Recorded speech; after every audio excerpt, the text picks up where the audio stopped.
तुर्की की फौजी तैयारी से बढ़ी है इजराइल की चिंता और इसको लेकर अमेरिका को अहम जानकारी इजराइल की तरफ से दी गई है। आखिर क्या हुआ है, इसको लेकर पूरी वीडियो देखना ज़रूरी है। इजराइल के सीरिया में एक सैन्य एयरबेस पर, मिलिट्री एयरबेस पर किए गए हमले के बाद तुर्की और इजराइल के बीच तनाव बढ़ गया है, कशीदगी बढ़ गई है। रिपोर्टों के मुताबिक तुर्की वहां राडार और एयर डिफेंस सिस्टम की तैनात करने की तैयारी कर रहा था।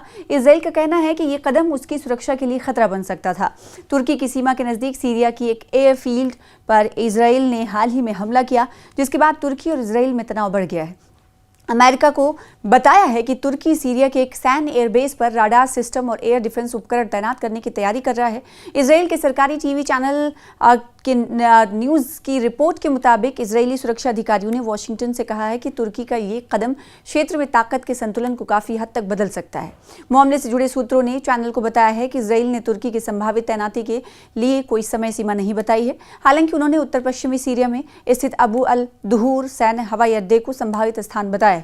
इसी एयरबेस पर मंगल को इजरायली वायुसेना ने हमला किया था। मंगल के रोज इन हमलों के बाद तुर्की और इजराइल के बीच तनाव बढ़ गया है। सीरिया के लिए अमेरिकी विशेष दूत टॉम बैरक ने कहा है कि इजराइल ने हमले से पहले अमेरिका को इसकी जानकारी नहीं दी थी।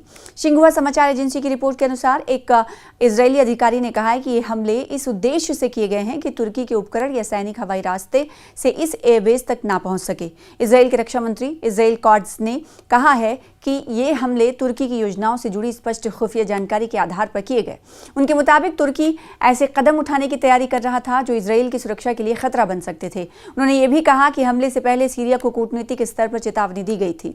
कॉर्स ने शनिचर को कहा था कि अबू अल दुहूर एयरबेस पर हमले से पहले सेना ने सीरिया के सीनियर अधिकारियों को सीधे तौर पर चेतावनी दी थी ताकि इस कदम को रोका जा सके। उन्होंने पीएम बेंजामिन नेतन्याहू और कहा कि मैंने सेना यानी IDF और दिगर सुरक्षा एहलकारों के साथ कई बैठकें की थी। इसके बाद तय किया गया कि कार्रवाई की मंजूरी देने से पहले सीरियाई सरकार के सबसे वरिष्ठ स्तर पर सीधी चेतावनी भेजी जाएगी ताकि इस कदम को रोका जा सके, और हमने ऐसा ही किया। उन्होंने कहा कि जब हमारी चेतावनी का कोई जवाब नहीं मिला तो हम कोशिश कार्रवाई करने की दिखाई दिए कि कार्रवाई करते हुए तो एक नई अलग अलग महाज पर पेशरफ्त होते हुए दिखाई दे रही है। पेशरफ्त ये कि अब तुर्की की जो सैन्य तैयारी बढ़ी है उससे इजराइल को चिंता हो रही है कि कहीं तुर्की अपने आप को मजबूत करता हुआ दिखाई दे रहा है तो इससे कहीं हमारे लिए खतरा तो नहीं। और दूसरी तरफ जो एक मक्का समझौता हुआ है, मक्का पैक्ट हुआ है, वो भी कहीं ना कहीं सुर्खियों में है क्योंकि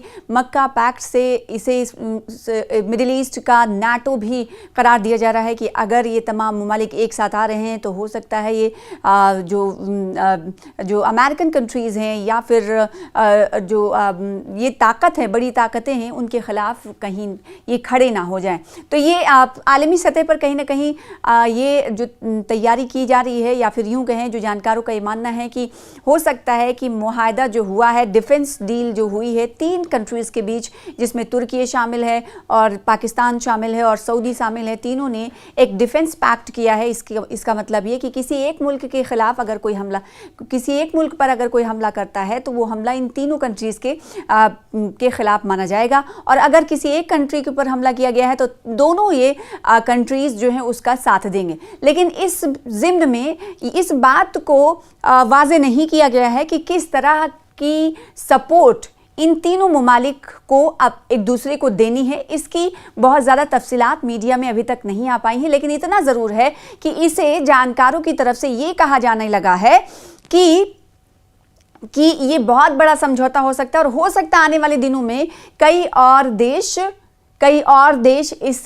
पैक्ट या फिर अप्रत्यक्ष रूप से इससे जुड़े। और दूसरी तरफ आपने वो खबर भी सुनी होगी जब कि ईरान को भी इस पैक्ट में जुड़ने की खबर के हवाले से जानकारी मिली थी, तो कहीं ना कहीं ये कहा जा रहा था कि ईरान भी इस पैक्ट का हिस्सा बन सकता है, या फिर हम ये कह रहे हैं कि इस डिफेंस डील का ईरान भी हिस्सा बन सकता है। ये कहना था, ये ज़राए के हवाले से खबर मिली थी। लेकिन इस मामले पे ईरान के हवाले से अगर देखा जाए तो ईरान कभी भी इस पैक्ट का हिस्सा नहीं होगा, क्योंकि ईरान अगर ईरान अगर बदला लेना चाहता है अमेरिका और इजराइल से तो मिडिल ईस्ट के कई सैन्य बेसिस पर, मिलिट्री बेसिस पर हमला करता है, जो अमेरिकन, जो यूएस की बेस, अमेरिकी बेसिस इन ममालिक में हैं। तो क्या ये माना जाए कि ईरान बड़ी आसानी से कुछ कर सकता है?